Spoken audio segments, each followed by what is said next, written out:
Hey, what's up guys? Today's video, let's learn how we can download all the memories from Snapchat.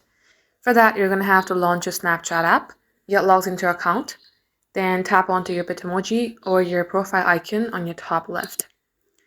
Now you'll get to see a page like this. Here, tap on the gear icon on your top right. In here, scroll all the way below until you see My Data. It will probably be under Privacy Controls. Tap on My Data.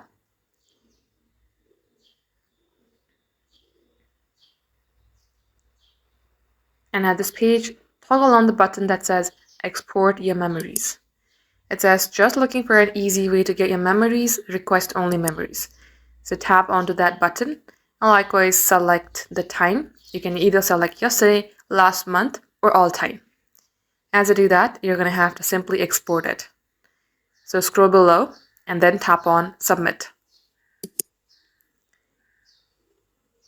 And likewise, it says Snapchat is creating a copy and you will receive an email once the export is done.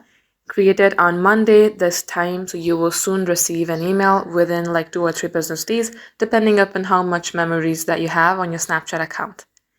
So guys, this is how easy it is. Thank you for watching.